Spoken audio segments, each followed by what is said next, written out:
Why, hello, YouTube. Welcome to Arcades Anonymous. I am your host, Nerd Lounge Master 84. Welcome to this beautiful Wednesday night. I want everybody to come and join us in this wonderful space this evening. I hope everybody has had a fantastic week. But, you're not here just to see me. You're here to see all these great, wonderful people as they come in. So let's bring in my cast and our special guest tonight. Everybody, welcome to the show, gentlemen. Hello. Somebody Hello, says everybody. somebody says we have Welcome. an echo. I don't know. I'm not feeling 100%, so it might just be me just echoing with my voice. But nevertheless, I'm here. Let me go around the horn. Mr. Charlie, welcome to Arcades Anonymous again. Greetings, gentlemen. Glad to be back. Glad that you are here, my friend. Looking forward to talking to you tonight and having a great time. So thank you for taking time out of your busy schedule to hang out with us. It's okay. I'm just ignoring my kids and wife. No problem. Oh, it's all good. All good. Jay Pixel, what's up, buddy? I think we streamed at one point. I don't remember. I'm just, my life is just going Yeah. I think we do something together on Mondays or something like that. Yeah, something like that. I don't know. It's been a busy week already, so work and gaming, and that's about it right now. So it's a good time. Took a nap, ready to go, ready to rock with you guys and learn more about real arcades. Exactly. Real quick, I want to say a belated birthday to our little co-host that joins us. Jojo had a belated birthday yesterday, so the chat wish him a happy birthday. The big 6, I think it was. So the big 6. Kids growing up fast, but happy birthday, Jojo. We miss you, buddy. Can't wait till you come back on the show when the producer lets you. So it's summertime coming up, so yeah. Last week of school, so maybe soon. There you go. Chaotic, man, looking good with the hair. You're almost competing with Multicade Matt now. Look at that. Look at that beautiful hair. Do the little whip there. Yeah, there you go. Yeah, all right. Looking good, my friend. Looking good. How are you doing, man? We missed you last week. I'm doing fantastic. Thank you, everybody who helped me hit 1,000 subs earlier last week. Cheers to y'all. I don't drink, but I'm having a blue moon to celebrate for it. So, bottoms up. Cheers. Yep. So, glad you're thank here, you my for friend. the people in the chat wishing me, congratulations and everything. Thank you all so much. Absolutely. Awesome, Brian. Like awesome. Marine Is that a Baja said, Blast, Matt? Oh, he muted himself. Matt, You're muted, Matt. You might. Oh boy. Baja Blast got his tongue. There No, he's muted. Nope. Oh, nope. man. You got no Matt. No. Do you know sound, sign Matt. language? Do you know sign language? Let's go like this. Oh boy. All right. Oh. Gallica Guy 88. What are you doing, my friend? Oh, I'm doing fantastic. I've been off all week so far, and I'm off tomorrow. I have to go in just one day this week, Friday. So I've been having How a did good you make time. that- How'd you No make wonder that you happen? don't I really want to know. I just asked for the time off, and they gave me it. It's pretty simple. But no, been having a good time. Been my lovely wife was like, "Hey, the baby's coming in a couple weeks," and so she's like, "Get it all out of your system. Go downstairs, play in the arcade, chill out," because she's like, "In a couple weeks, it's gonna be Gone. mayhem. It's gonna be mayhem." So yeah, she's good like that. Awesome. Well, we're glad you're here, my friend. Multicade Matt, you got the mic working? Hey, what about now? Yeah. There we go. Yeah. There Yes. you go. Yeah, Awesome. I'm so stoked for this conversation because there's been so many times you see what you think is a bargain on Facebook Marketplace. It's like you think that's too far gone. So yes, I'm so ready. I got a ton of questions for you, Charlie. So Yeah. Wow. let's roll. Bring it on. I love it. Let's add the clipboard. Let's get the Exactly. Google Drive set up with all the questions. We're going full force this evening. Yeah, there we go. All right. Matt's got a pen. And last but surely not least, Mr. Stock Jock, the king of Robotron. Oh, I love Robotron. I know that, man. I know, Charlie. I don't watch your show anymore because I just drool every time I short all my stuff out because there's so much drooling going on. So His keyboard gets all wet. It's crazy. yeah, it's just horrible. It's horrible. So hey, having a great week here. I am going to brag a little bit. I know a lot of you guys all know this, but I retired just last year from coaching. Olympic shotgun, and they had just finished the U.S. Nationals this past week, which gets you onto the USA national team, which you travel around the world and shoot. And I had a total of my past shooters, 4 of them that made the finals. That's amazing. Wow. It was one girl, and 2 boys, and then another girl in the juniors. Nice. And all of them made the team. So it was a really cool weekend. But other than that, let's go over who's in the chat right now. We got Paul Mindeman here early. We got the Be Me, Israel Gaming, Fat Hog, number 13, no longer Harley K. By the way, Fat Hog, a lot of you know this. Fat Hog won a prize on Sheldon's show, and I put it in the mail, and it promptly got stolen. What? So I got another one coming for you as soon as it gets here. Fat Hog, I'll send it out to you. Okay. We got JJ. We got Goofy Foot, Marine 50. Let's see who else we got. The Cornercade. We've also got Overtime. Oh, that's Overtime. That's a guy. That guy. He's here. He's here. He's present. Ooh, he made it. That guy made it. Wow. We got Dane Bramage. We got B. Kirby, the Chicago arcade guy. We've also got who else? Who else we got in here? We've got Gramps Arcades here. We've got Big D Retro is here. By the way, he's gonna love this show. Big D is. We got, I think I said Israel Gaming already. We got Jerry Voluptuous. I think he's one of your buddies, isn't he? He's a channel member, and so is Marky Mark, and so are you, Yep. Jack. Yep, I know. Yep, we got Marky Mark in here. Mr. Paradise is with us tonight. We've also got Hockeytown / Boltstown Arcade with us. I've got him saying we've got the one and only MG, Brian DePhillips. Who else we got? Anybody else? Am I missing anybody? Mr. Paradise, I seen. Oh, we got the Be Me. Yep, I already said Mr. Paradise. We got Way Too Fast for You, John Fritz, J Rod, the Real Zim. Get in there. Real Zim. And Billy Woods Mod.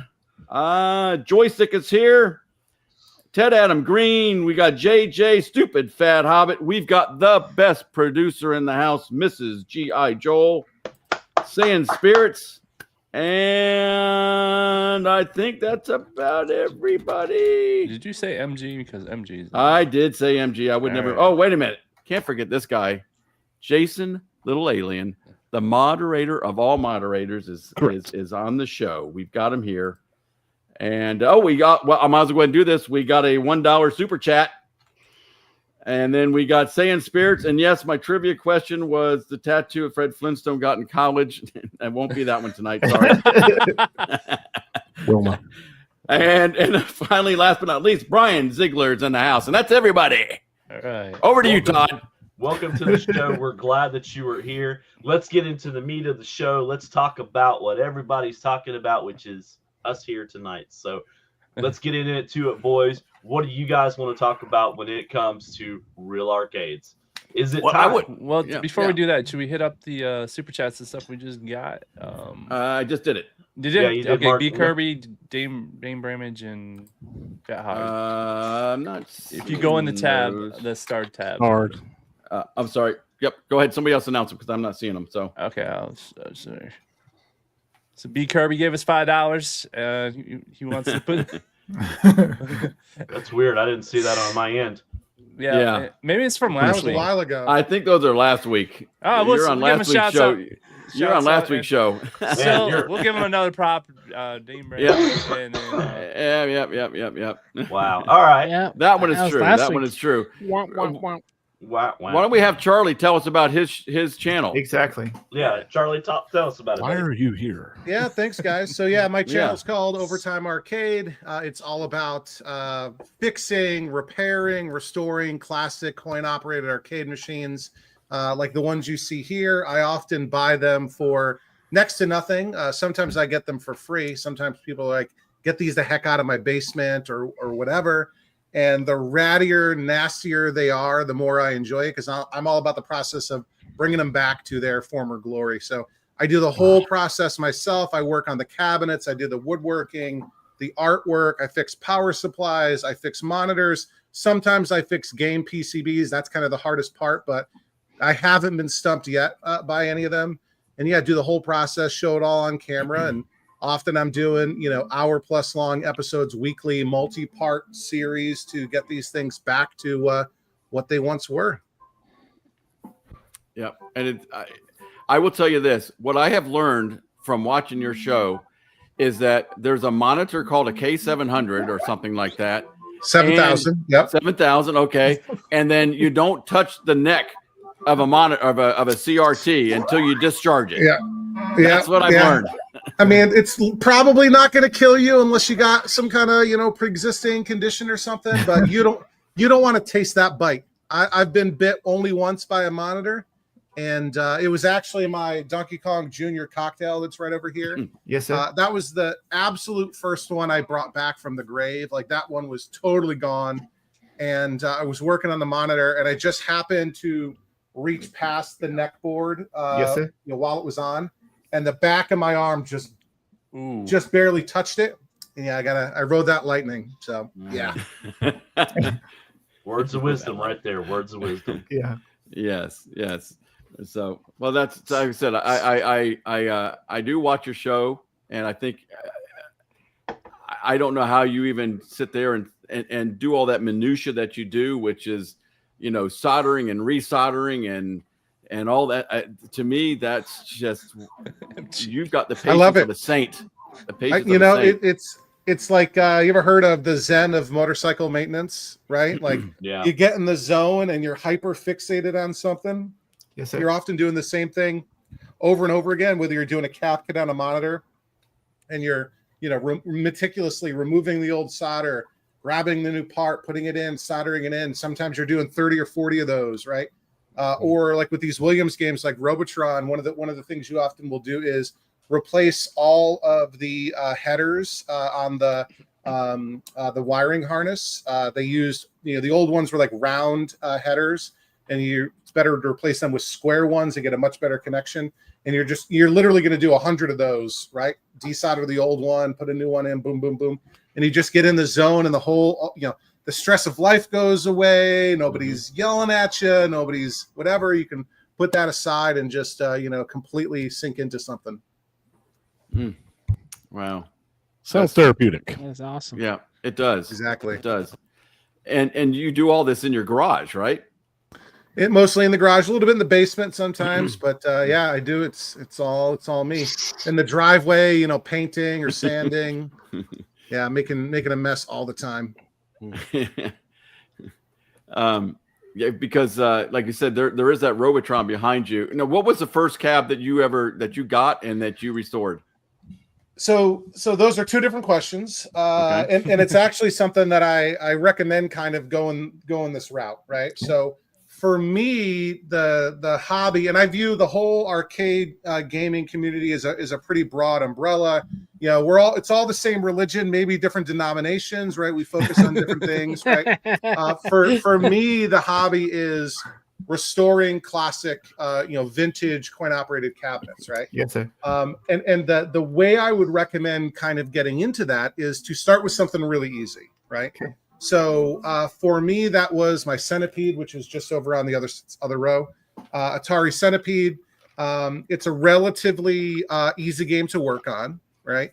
It is very, very common. Atari made a ton of them, right? It's one of the most mass-produced games that Atari manufactured, and you can get it for a really good price, right? They're not expensive, and I got mine mostly working, right? When I got it, and it just needed a little bit of TLC. The monitor needed some adjusting, needed to be dialed in. The control panel, the trackball and everything was filthy. I had to disassemble all of that and clean it and put it back together. But I got it when it was working. It just, it was like, like if you're into cars, right? It's like a running project car, right? Yes, sir. It runs, it's running rough, but you gotta, because that's so much easier. That the barrier to entry is so much easier than just going after something that's completely annihilated, right? Yeah. So that was the first one, and that's how you start to build confidence. You get familiarity. You understand how the different systems of the machine work, right? How to you're getting your hands dirty, right? And so that gave me the confidence to take a plunge. And the second cabinet I ever got was the Donkey Kong Jr. that I was mentioning earlier, and that was completely destroyed. It's a cocktail, so it's smaller, right? Cocktails are also a little bit less desirable, so you can usually get them for a bit cheaper. The issue is Nintendo does everything different, right? Yes, sir. And that's always been the way, not just now, not just 2025, all the way back to the early 80s. Nintendo did everything different, so their parts are not interchangeable. Like, they didn't use common stuff. They used a lot of very Japanese specific electronics, but even more so than like Sega or Taito. So everything has to be specific Nintendo parts. But when I got that, the power supply wasn't working. It was missing a monitor. The board wasn't working. So I did all of that stuff. And there's a ton of resources online. The probably the most valuable one is the KLOV forums, KLOV, which stands for Killer List of Video Games. There's often, like, people often will go to that website and have no idea there is this massive treasure trove of knowledge on the forums, right? You have like the world's leading experts on how to, repair these things are just answering questions and sharing free knowledge. And there's like 25 years of archives on that. Every single problem you could possibly have, somebody has had it, somebody has solved it, and you can just sort of, figure out what they did. And so I read a bunch, and, through a lot of hard work, that got the game, working again. And hey, Ezekiel's another one of my channel members. And that moment, right? That moment when I first got Donkey Kong Jr. playing on that monitor, based entirely on my handiwork, right? That was such a rush, and that's some of the most fulfilling stuff. Again, like if you're a car person, when that engine turns over for the first time and it's running, right, entirely based on the work that you did, that is such a satisfying feeling. And I've been chasing that ever since. Got you hooked, cool. didn't it? That's awesome. The first one, always remember your first. Always remember your first. Every time. Every time. Based on that, is there a cab you started that you said you got so far and you said, never mind, you tapped out? Not exactly, right? There have been some tough ones. The Tempest, which is kind of just off camera right there. Yes, sir. The Tempest is probably the most difficult restoration I've ever done. I got that for a pretty good deal. It's a color vector game, so unlike most games, the raster, right? It's almost the monitor works almost like a typewriter, the way it prints. Vector games are like an oscilloscope. They draw the beams directly on the screen, so everything's like a wireframe type of image. You guys probably know that. But those monitors work very differently. They're very difficult to work on. There's a weird there's a very peculiar dependency between the board and the monitor with a vector game. So with normal games like raster games, Pac-Man, Donkey Kong, whatever, they're just sending a signal, right? The games are producing a signal. That signal is going to the monitor. The monitor interprets the signal and draws the image. Okay. With a vector game, it's sending raw voltages to the monitor. Again, it's almost like an oscilloscope the way it works, if you remember that from like science class, right? So it's sending these raw voltages that's directly driving the beam on the monitor, right? Yeah. And so you'll end up chasing your tail a lot if you don't know what you're doing, because things that you would naturally assume are monitor issues, they're actually board issues. Things that you think would be board issues are actually monitor issues. And that one was a train wreck. The cabinet needed a ton of work. I had to cut the bottom 6 inches off of it because it was water damaged. The power supply needed to be rebuilt. The board was a wreck. And I actually put that thing down for like 18 months or 2 years, right? Like I kind of hit a wall with it. and I sort of put it down and picked it back up actually right around the time I started the channel, and it turned out I was so close. It was a tiny little thing. The biggest issue that I had, and I was embarrassed at the time to mention it, but everyone makes mistakes. I was working on the board and trying to get it working, and one of the things you'll often do is a lot of the chips, the microchips on the board, a lot of them will be soldered directly to the board, but a lot of them will be in sockets, right, where you can unplug them and plug them back in. And one of the standard things to do is resocket all socketed chips. So pull them out. If they're dirty, maybe you clean the pins and you stick them back in. Well, I took the CPU, the most important chip of all, and I had turned it upside down when I plugged it back. Oh, no. Right? They're symmetrical. There's a little indicator that tells you where the top of it is, and I had plugged it in upside down. So no wonder it wasn't working. And once I realized that, I turned it around, plugged it back in. It still wasn't working right because I damaged the processor by sending voltages to the wrong pins. But at least I got something. I got a heartbeat. And so then replacing that chip, and it fired right up. Another one that was like that for very different reasons was my Ms. Pac-Man. So my Ms. Pac-Man was one that I started right when I started working on it when I started the channel. It was a Rec 2. I stripped the, a lot of times games will get converted, right? So, maybe an operator would buy a Ms. Pac-Man and it made money as a Ms. Pac-Man. Eventually, nobody wants to play Ms. Pac-Man anymore. They want to play the next, new game. And so what operators would do, instead of buying an entirely new cabinet, they would buy a conversion kit. So they get a new game PCB, they'd get some artwork or maybe a different control panel, and they could convert an original game to a new game. Most of those conversion kits are less desirable for collectors. Everyone wants the original thing. So I was, one of the things they often do is just cover up the original artwork. They'll paint it all black. Yes, sir. Yeah. So I stripped all the black paint off, and unfortunately, the original stenciled artwork was completely gone, unrecoverable. So I had to go down to bare wood and start all over again. You have an option at that point between, the way it was originally was a stencil. Bally Midway had a stencil, multiple layers, and they would spray. Williams did this too, like Robotron.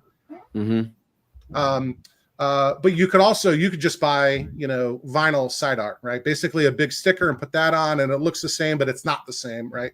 I decided I wanted to go the stencil route. Well, the only person making stencils, he was backed up for like 2 years, so that took forever to even get my stencil order, and it didn't turn out that well. It turned out fine in the end, but that was another one that, sometimes these things are a long-term investment. I forget, the whole notion of a stencil is brilliant, right?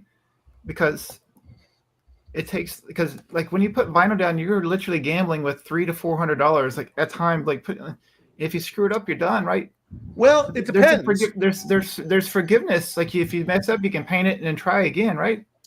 No, with vinyl, depending on the surface you're applying it to, right? So if you're applying it to bare wood, it gets a little bit tricky. Yes, but usually you're applying it to either a painted surface or a laminate surface or something like that. Like with Donkey Kong, for example, it's like a laminate surface, and there's a medallion kind of sticker on it. But even full length side art, you can do what's called the wet method, right? Which is very similar to what they do when they're like wrapping cars or putting like a window tint, like tint. Yeah. So there's a spray. You can make it yourself. It's essentially just water, dish soap, I think a little bit of isopropyl alcohol, whatever.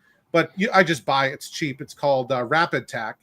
That helps prep the surface, and it keeps the adhesive wet without interfering with the bonding. Yes. And so you use the Rapid Tack, you spray the surface down, and you spray the artwork down and put it on. And if you screw it up, you can literally pull that right back off and put it back on. Like you got about at least 10 or 15 minutes before it really sets. And it also helps, with getting air pockets out, because you use a squeegee and you're pushing it out. Right. And the Rapid Tack helps that air bubble slide out versus getting trapped, and then you have to poke it with like a needle or X-Acto knife. Yes, sir. Yeah, the wet method really helps with that. So what cabinet is converted the most, and why is it Mappy? It's not Mappy.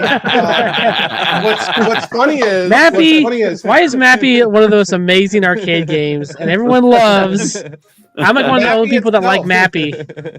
Mappy itself is usually a conversion. I'm just going to confirm that so I don't say the wrong thing. Yeah, Junior Pac-Man. Most Mappies were Junior Pac-Mans, right? So it was Junior Pac-Man first. Oh no, the other way around. Mappy got converted to Junior Pac-Man. Yes. Come on. It's a better game. It's a better game. Mappy is definitely not the most converted cabinet because it's far from the most common, right? Like it's probably the lowest level of what probably should be. Okay. As it should be. Because nobody don't say that. Don't say that.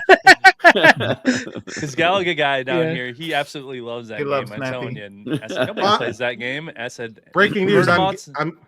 I'm getting a Mappy. And converting it to a Junior Pac-Man, right? No. I found one in my area. This has been a couple, probably like 2 or 3 years ago. Whenever I was in the Boilercade, the ceiling wasn't tall enough, so I couldn't get it.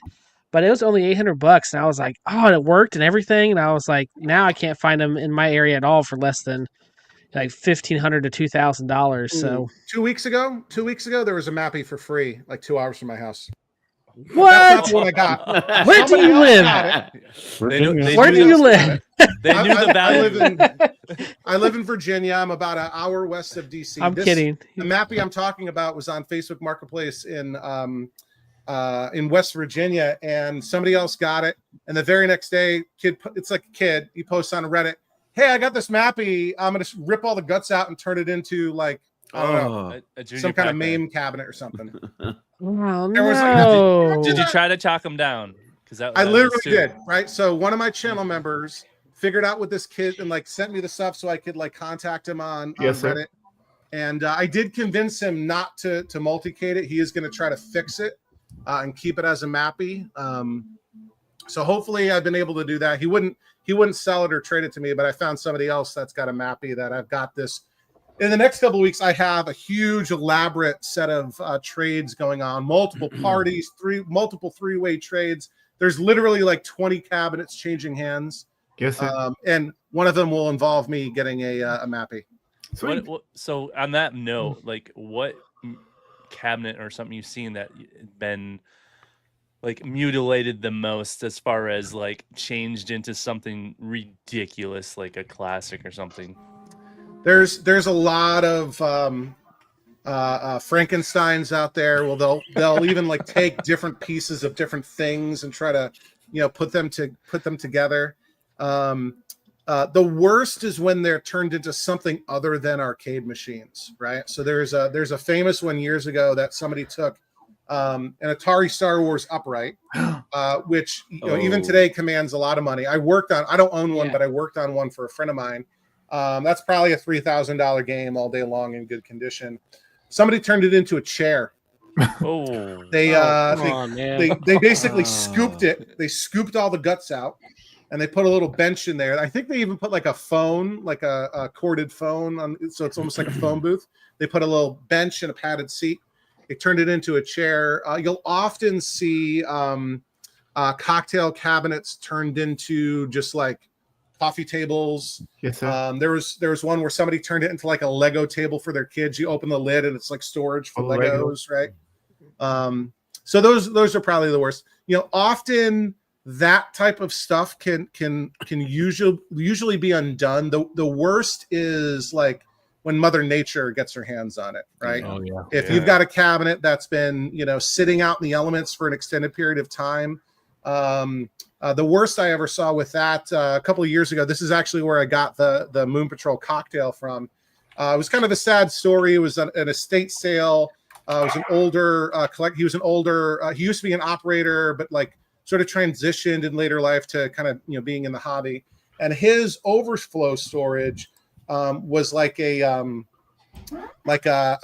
temporary garage sort of thing. You can get like the poles and like canvas, and it's kind of it's almost like an outdoor like wedding type of thing. Yeah, like a lean-to or something like that. Like an enclosure, but it's like a garage tent kind of thing, right? Cardboard in a box. Yeah, basically, right? Yeah. And Gazebo yeah, kind of thing. yeah, but think of it like a wedding, like an outdoor wedding, but smaller, right? He had that in his backyard, and unfortunately passed away. And in the intervening months, the wind took that thing right away, and for like 6 months, it was out in the rain and the snow in New Jersey, and these games were hosed, right? The only reason I was able to take the Moon Patrol cocktail was that the glass top protected most of the cabinet. Yes, sir. Right. But all these other games were just trash. And we're talking like really rare ones. Like there's one called Piranha, which you never see. That was another kind of Pac-Man clone. There was a Sega Megatech, which was like the Genesis version of the Play Choice 10. Very, very uncommon. And these things were just absolutely devastated. The ones that were made out of particle board literally were like sponges. You could grab it and just crumble the cabinet in your hand. So it was a boneyard. I know that one of our chat members in here said that he would love to have you, Charlie, you said you had an extra Robotron, and then he would like for you to go ahead and get it all back together, and he will buy it and then take it back to his house and then smash it to pieces in front of me. Oof. So no, I know, blasphemy, but can you show us that Robotron that you have out in the so I think Todd's got it there. So, you've got it. So I just sent I put a link in the chat to Google Photo Album. This is actually a game don't sell to them. So this is a game that I technically am willing to sell or trade. Just because I got so Todd, or you want me? You got it. I posted it in the chat. Oh, but Jay, you can share. Oh, you can put it on the screen if you want. Oh, yes, yeah. There you go. You got it. So this is a Robotron. At least it was at one point. Obviously, it's been converted to a Perfect Billiards, which is a terrible like pool game, right? I think that the speaker grill is relatively intact. The coin door is not in bad shape. You can see it has sat in the dirt a little bit, and you get chewed up down on the bottom. All that's repairable. A lot of work to get that black paint off. I do have a technique that works quite well on plywood cabinets with stenciled side art, like you find with Robotron. It's restorable, right?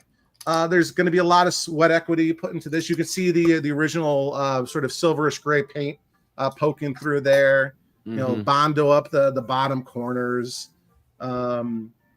Keep going. There's pictures of the inside too. You'll need to get new controls for it. But people sell reproductions of that. Yeah, that's all. I've fixed much worse than this, right? There's the top of the cabinet. There's a two-part back door. I mean, there's like 80 photos in here. So lots of Bondo work. Lots of Bondo, right? So again, coin door is in decent shape. It's all there. You got the coin chutes right there, which is just those PVC sort of pipes. Lower coin door vault. I don't know what that is. Yeah, you'd have to get a couple of somebody obviously did a really sloppy job with Bondo, sort of filling the original holes. So you can drill those out. Wow! Right? But people also sell reproduction control panels, so you can buy instead of fix if you want.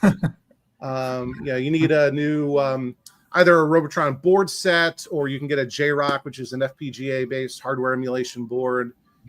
This has a JAMA harness running Perfect Billiards, is what J-Rock runs on. You got the original transform assembly down there, which is good. And that looks nasty, but I guarantee you that will work. Guarantee you that transformer will, because the monitor was working. The monitor is rough. It barely works, but that monitor is running. 4900 right there, which is one of my favorite models of monitors. That monitor is absolutely running. I saw it playing Perfect Billiards. It's rough. Even the neck board has a crack in it that's been repaired. But if anyone's willing to take the plunge, I would have done it myself, but I got like 70 cabinets now, and it'll be a long time before that one makes it to the top of the list. So it's one I want to part with. That's 70. That's 70 that total you have, or 70 that you got that you're going to work on. That I've had, right? So I have one game that's due to me in a long-standing trade. That'll be number 68. And then I have 5 games I'm picking up in Ohio, 3 games I'm picking up in Virginia, and then one I'm immediately trading. So I got tons of stuff, and that's 70. Like I'm just saying that's how many I have owned. I'm probably at like 55 right now that I physically have possession of, and I haven't traded or sold. Right. So 68 have come through my possession. Since in my going through my spreadsheet right here. Stringer Films is wanting to know how much they want for it. And also- so how much are you? He also gave a $2 Um, super chat. He says, "I love the smell of Bondo in the morning." Yeah, everything for Stringer is 500 shipped. That's Stringer special price. So it'll be 500 shipped for me because we're in Georgia too. Yeah. So that Robotron that we were just looking at, I only have $200 into it, right? So Yes, sir. yeah, so it would be pretty cheap if somebody wanted to take that, especially if they decided how much of it that they wanted, right? If they were going to put an LCD in it, I would keep the CRT for another project and can knock something off the price there, right? If they were, different stuff like that. So, yeah, I'm not in this to make money, I swear, right? Yes, sir. I'm often, giving my friends really good deals because I want the games out to get room for like 6 more that are coming in, like literally. Yeah. I was going to ask that too. Is this what you like? Is this like your hobby, or is this like what you do for a job? Like, I don't know if that. No, like, this is where this lands like, for you. So my family, and then work, and then 100 feet of whatever, and then the games, working on the games. So Okay, this is not a job. People are always, oh, you should do this professionally. I'm like, I have a really good job, and if you value your time at all and do the math on this, I would never, right? Yeah. Like, Yeah. I you could make like a car payment off of doing it, right? You can't pay your mortgage. You can't feed your kids, So when's the arcade I just do opening it for up fun. though? So I mean, you could do a side hustle with that, or give it to somebody. So I that. do have some games on location. So one of my buddies and another channel member of mine, Mark, him and his wife Danny run an arcade out in Winchester, Virginia, about 20 minutes from me, called Back to the Media. The front of the store, they sell vinyl and console games and comic books and that kind of stuff. And then the back of the store is a classic arcade with like 30 video games and like 10 pinball machines. So it's a nice complementary business to the front of the store. They've got like half a dozen of my games in there. Some they've bought or traded with me. I have some of my games that they just borrowed them because I'm out of space and they needed some games. I also have a handful of games at my office at work. And I've had some ideas about what I would want to do. It's hard to make money as an arcade, right? If you're just strictly an arcade and you're either have a paid admission for free play or quarter drop, it is really hard even to make your rent, right? Mm-hmm. Most places that are successful are either like Back to the Media, where it's not the entire business, it's part of the business, it's a complementary part of the other part, right? Or it's something like Barcade or where they're really making their money off of booze and food. And the games are kind of like an alternative to having the baseball or football game on the TV. It gives the crowd something to do. One idea that I've had though is out by me there are tons of microbreweries and wineries and even some distilleries, and I've thought about a model where I could place games there. The biggest thing is you want to get away from people putting coins in the machines, right? Okay. Because that introduces a whole bunch of nonsense, right? One, you have to deal with coin jams, right? Which you can't trust the person who's just pulling beers from the tap to be able to clear coin jam, right? Two, you got to collect the coins. You got to deal with that and bringing them to the bank or something like that. Three, you got to deal with making change, and usually the bartender doesn't want to be dealing with making change, which means you have to put a change machine in there, which is a whole nother set of things. You got to deal with often municipalities have laws on the books back from the 80s where they have tax stamps, license stamps, whatever, for coin operated amusement machines. And often like your local office has no idea, right? They don't know how to issue one of those stamps or stickers. They don't know how to, but there's a law and you don't want to break the law as a business owner, right? So you don't want to deal with that, right? One of the good ways to deal with that is to make them free play, right? Not charge them, a quarter of credit. Yes, sir. Either either it's free for customers, again, just like, having the game on, is free, or you charge them an admission fee again, and that way it breaks that sort of all of the issues with having to deal with coins. So the sort of models I've thought about for these businesses, and I haven't even talked to any of them about it, is either they could buy the games from me, and then I could support them, service them, whatever. And then they could choose if they wanted to put them on, quarter play or free play, just as something to entertain their customers, or like a lease model where maybe they're paying $100 a month, and that includes the servicing, and like we can swap the games out every 3 or 6 months, something like that, or a model where it is pay per thing. But then the issue again with quarters becomes people are like, Pac-Man costs $0.25, but $0.25 in 1980 is like $1 now. Yes, Nobody wants to put $1 in to play Pac-Man. Right. And then the typical arrangement with the operator is the owner of the arcade machine gets half and the owner of the location gets half. Right. So you're getting like half a quarter. Right. So you don't want to deal with coins. No. Yes, sir. I mean, I run all my games here on coins, but that I like the sort of experience and the sound and everything. And the I was nostalgia going to of it say, too, yeah. as an operator, no, but as a player, there's something about Dropping a quarter. getting a change machine, and I have a local bowling alley that has it set up like this. Still, you can put your dollar in the change machine, grab your quarters, and put them in. There's something about that physically putting your quarter in there and playing. So, as a player, I absolutely love it.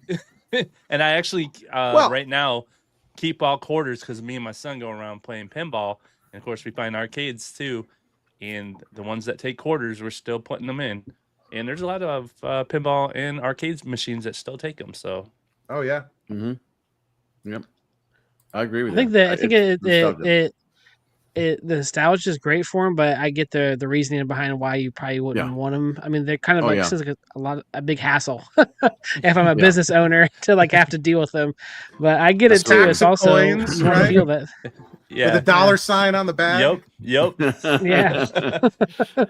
Actually, there's a place here in my city that they do quarters still in the arcade, and he has a bucket of quarters that he just has.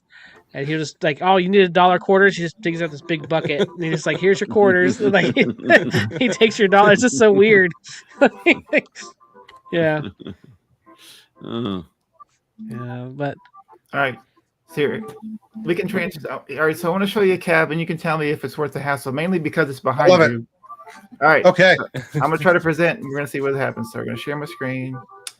Thanks you, B Kirby, for the 5 gifted memberships. Appreciate it. Yep. Cool. And we also and Stringer for a couple more $2 super chats. Thank you, Stringer. Yep. Matt's always good for $2. Yeah. Films. All right. All right. Play All right, choice 10. There you go. So here's our first picture, right? Doesn't give us much info. The monitor is missing. I'm assuming this is a No, I'm assuming this is a dual monitor cabinet. Yep. Okay. Yep. So we're missing the upper monitor. That's not a big deal, right? So essentially any 19-inch Nintendo, or really it's a 20-inch, they consider it a 20-inch. Nintendo monitor will work. Like a 20EZ is the most common one. That's what I have in my Donkey Kong. My Play Choice 10 has 2 Sharp monitors, which is like the less desirable Nintendo monitor. So they're out there. You'd probably spend $250, $300 to get a monitor if it was really missing. Hopefully it's somewhere there. Maybe it's off to the side. Maybe it's on a table somewhere. The cabinet doesn't look that bad. The coin doors could definitely use, a refinishing, right? Take them apart, strip the old paint off, maybe some evapor rust, and then paint it. The cabinet looks pretty decent, though. Those speaker grills aren't kicked in. It doesn't look that bad. Okay. And it's only got one more picture, and then whatever this means, whatever this is. Yeah, so they've taken the control panel off. We got free feet pics right there. Which is always, look at those toes. Look at those yeah, so the control panel was in the previous picture, so we know that it's there. So they've removed it. You can see in the sort of middle, that cage-looking thing is where the PCB goes. The PCB would be inside of there. There's no guarantee that it's in there. Yes, sir. So it could be in there. Maybe it's not. the way it stands, assuming worst case scenario, I probably wouldn't want to offer more than maybe $200 max. Okay. As it stands. Yeah. Okay. He's trying to sell it for $200. There you go. And that's one of my tips. I did a whole video on how to find cheap games and even like how to negotiate for them and whatever. And my magic price is $200. Okay. Right? Because offering $100 is a rookie move, right? Okay. Everybody else is going to be offering $100.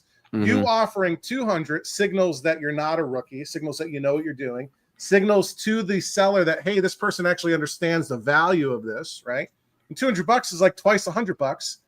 But yeah, Marky Mark is getting mad that I'm giving all the secrets away. That is true. Okay. So yeah, that's not a bad deal for $200. The biggest issue, hopefully, fingers crossed, the PCB is in there. And then hopefully it's got 10 awesome games loaded in it, right? Yes, sir. You can get the joysticks and the buttons. They make reproductions for that. You probably need to do a bit of wiring, but $200 is not a terrible deal for that thing. Okay.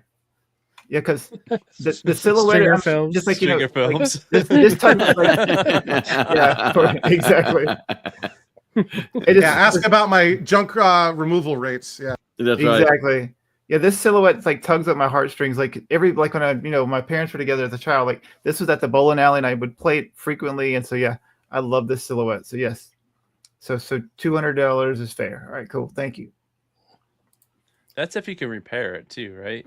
Yeah, and also it's not going to do much for you if you can't fix it. Yeah, can you emulate it? Like, how would you emulate, or can you emulate two screens? Like, or is it hard? I don't know if anyone's ever done it. Right? Oh, challenge accepted. Oh, yeah. I don't know if anyone's done that, but I mean, like the boards are out there, right? Okay. Like it's probably cheaper to buy a working board set than how many hours would it take you to figure it out. Yeah. Build the software yourself. Mm-hmm. Okay. Yeah. There you. So how do you feel about the whole like replacing CRTs? Because we're Is it blasphemy? He's already guy right here who's got real arcades. Man, me, both of us, we just don't want to deal with CRTs. I mean, unless it's like send them to me. Hey, whatever you want to do, right? But send them to me. Don't throw them away. Send the CRTs. That's right. Send the CRTs. Seriously, for me. I've been rescuing like right here. Yeah. I'll take them. Exactly. So, how do you feel about 60-in-1s? So I own a 60-in-1. Okay. But I only use it for testing, right? Okay. So if I've got a cabinet where I'm in a rush, and I don't trust the power supply and I don't trust the wiring harness, I have a 60-in-1 that I'll plug in as a canary in the coal mine or a sacrificial lamb, right? The right way to do it is you can go through the sort of step-by-step process, starting with the power cord going into the wall, making sure that everything's working, all the voltages are good, and then stick a PCB in. But if I'm in a rush, if I'm lazy and I just want to fire something up, I'll disconnect the real game from it. I'll stick a 60-in-1 in there because that's that's like basically the cheapest JAMA PCB that you can buy. Yes, sir. And that's a way to test it without risking anything of value. So what's a bit kit? Stringer Films is saying a bit kit. Bit kits are awesome. So a bit kit is like a million times better than a 60-in-1. Okay, right? let's check this out. So you want to look for BitKit 2 is the current version. So the 60-in-1 is software emulation, right? So 60-in-1 is essentially running like a really old version of MAME. The games are not emulated well. The sounds in particular are terrible. It's really kind of a very, very low quality emulation. Like even modern MAME is a lot better than the 60-in-1. Then there were some other boards that were made over the years designed to be better. And one of the real big successes was JRock. So JRock is a person. Yes, that's his call, his username. And he started with the multi-Williams board and then eventually made one for Qbert and for Zookeeper and for Berserk. And that's a FPGA-based hardware emulation. So essentially, you're running the same game code and you are emulating the hardware, and that emulated hardware is running the real software, right? And the boards even have some original components on them, but for the most part, that FPGA chip is executing the exact cycle accurate instructions of the original game. The BitKit is another FPGA based hardware emulation board. And what a lot of these guys do is they try to avoid stepping on each other's toes. Mm-hmm. So once there's a board that's doing FPGA-based emulation, which is the best emulation that's currently available, yes, sir, they'll leave that alone and focus on other games because there's no reason to like compete. So the 16-1 is made by a guy who goes by Crafty Mech. His real name is Aaron. I've talked to him a few times. He also makes the test pattern generator, which is an essential tool for working on CRTs. But again, the BitKit is a JAMA board, so you can plug it into any JAMA harness. It's an FPGA-based hardware emulation board. It emulates a bunch of different hardware architectures. It tends to focus on pretty early 80s ones, so like Pac-Man hardware and Galaxian hardware. And so there's lots of different games. There's over 100 games now that it can do. About 80 or so vertical games and about 20 or so horizontal games. I actually have 2 BitKit cabinets. So I've got and they're both weird cabinets. So I've got a Burger Time, but I don't just have any Burger Time. I have a Japanese Burger Time or a Deco Data East Burger Time cabinet. Yes, sir. So the artwork for my Burger Time looks more like the NES port of Burger Time as opposed to the Bally Midway cabinet. It's a legit arcade cabinet, but it's the Japanese sort of Data East one. And that originally, the games came on cassettes, like audio cassettes, but they looked more like voicemail. Answering machine. Yes, super, super unreliable. You don't want to deal with that, right? There's some crazy people out there that do, but I got a BitKit. The BitKit supports Burger Time. I've got it set up so it boots right into Burger Time, plays it flawlessly on the CRT. But if I hold down the player 1 and player 2 start buttons for a couple seconds, it boots into the menu. And then I got 40 games that are set up for it because you got to have the right combinations of controls. And so all of the vertical games that support a 4-way joystick with a single button on the BitKit are loaded on that. So all the Pac-Man variants, all different kinds of stuff. And then over here, I have a Bosconian, but it's not just a normal Bosconian. It's an Italian Bosconian made by a company called Sidam, licensed from Namco for the European market. Yeah, somehow that made it over here. I actually had to buy a marquee because no one's ever reproduced the marquee for this cabinet. Yes, sir. I got it from Corsica, from Sardinia. Yeah, because Corsica is owned by France. I got it from Sardinia, shipped overseas. And that's Bosconian's a horizontal game, so I've got a horizontal BitKit set up in there, and that's got Tapper and Timber and Jungle King, all that kind of stuff. Some great old Congo games. Bongo, maybe? Not Congo Bongo. So people have talked about that because Congo Bongo is like Zaxxon hardware, I think. Okay. But everyone hates Zaxxon. So I mean, Congo Bongo's not bad. Zaxxon's amazing game. Todd's favorite game is Terrible. Congo Bongo. So You we're and kind of Todd are friends now. Mm-hmm. Hate Absolutely. Zaxxon. I don't mind Congo Bongo. All right, here's our next one. Yep. So Sega, hang on. Let's see. Before I even look at the pictures, I want to read the text for this one. It says game boots up and plays. Monitor needs a little bit of work. Okay. So the fact that the game is running is a good sign because hang on is like 85, 86, something like that. So you're starting to get more and more complex hardware and stuff, unfortunately, will often fail. And, things there's a whole, complex web of knowledge here, but certain things can be fixed and certain things can't be fixed, right? And things like custom chips is a whole world of pain. What companies often did back in the day is, they're always looking to save a buck, and they would often say, hey, rather than having 17 discrete chips on this for this function that are all very easily available, whatever, we could save 50 cents a unit by designing and fabricating our own custom processor, our own custom chip that does all those functions. And it was only them that ever used it. Like Atari did this, Sega did this, a bunch of companies did this, which made sense at the time. But 40 years later, nobody makes that chip anymore, right? And those chips fail, and you're kind of screwed, right? So some people have even built like FPGA things designed to replace that individual chip. But the fact that this thing is allegedly running is a good sign because it's a lot easier to keep something running when it already is running.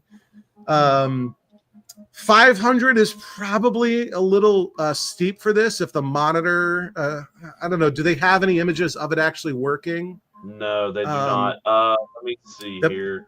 The base of the cabinet looks a bit beat up too. Mm-hmm. Yeah, no video, unfortunately. Yeah, and they don't even have they say it's working, but they don't even have a picture of the image on the screen. So this is one that, unless I was really hankering for a hang on, let me tell you this: if you were patient, you could find a better hang on for $500. Put it that way. So just hang on. Just hang on. There you go. Hang on. And you can get For a better deal. For a bigger hang on. There you go. All right. Yeah. So how do you feel about Keep those like coming. how do you feel about like what LCDs. those Pixel Bash machines? Have you seen those? Those are considered. Oh yeah, like Pac-Man's Party kind of. Yes, sir. So one of the early games that I owned was a very similar thing, the 20th anniversary reunion cabinet. So those were the ones that came out in like 2002 or 2001, the class of 81, right? I had I had the one that was Ms. Pac-Man and Galaga in a single cabinet. It was the one that had the sticker instead of the coin door because it was designed for home use, and that's how they got out of like some licensing nonsense, right? Because of Miss Pac-Man, yep. Yeah, but it was fine. I ended up trading that eventually, but it had a CRT in it. It had a K7200, I think, was in there.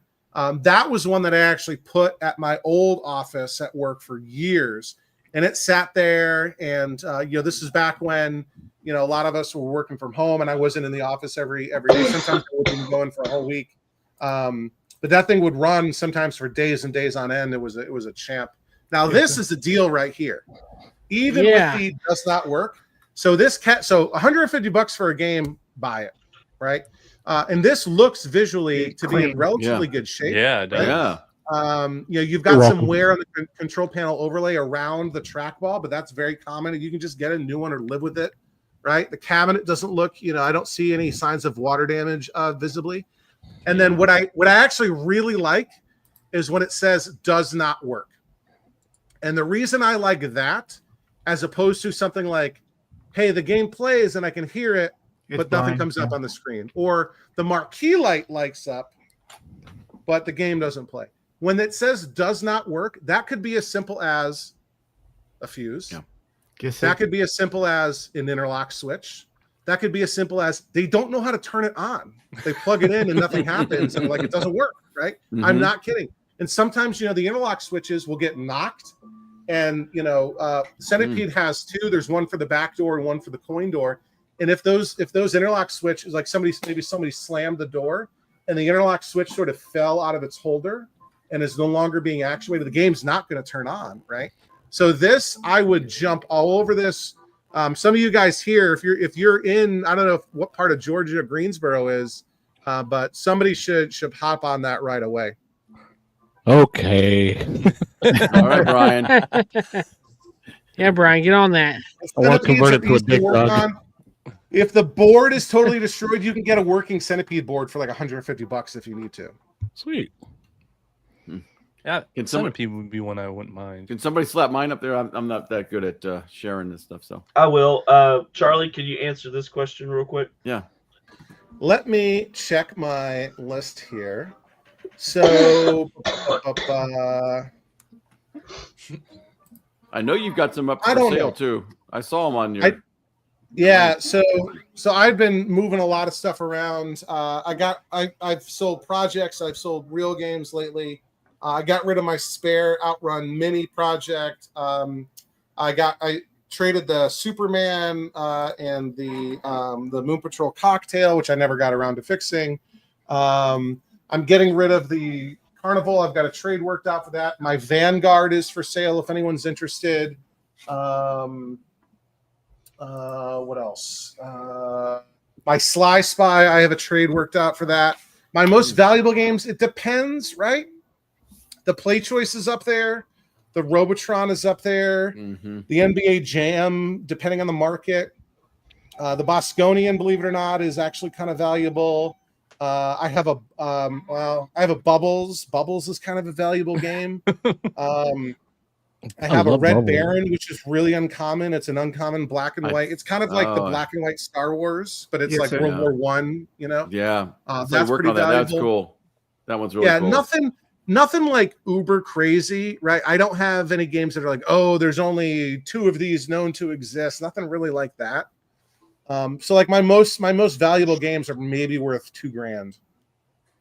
Do you have a baby Most of my Pac-Man? games are more like $800. Do you have a baby Pac-Man? I do not, and I do not like Baby Pac-Man. I heard Ooh. that's A the whole hardest one to bunch of work reasons. on. I heard that was It's- like the most complicated thing to work on. My buddy Sean, who's also another one of my channel members, he had the hardest time. Those boards. So I'm happy to go on a rant if you guys are really interested in it. Bally Midway was really bad company engineering wise, right? Yes, sir. And if you ever watch and you don't have to take my word for it, if you ever watch the documentary, I think it was called Insert Coin. It was about kind of the latter years of Williams. So it talks about it starts with NARC, and then it talks about like Cruising USA, Okay. and it talks about NBA Jam and Mortal Kombat. Right around that time, they actually bought Bally Midway. So Bally Midway like failed as a company. Bally like sold the Midway assets, and Williams bought them. And Bally and Midway and Williams were like crosstown rivals in Chicago. And the Williams engineers always thought of themselves much to a much higher standard than Midway.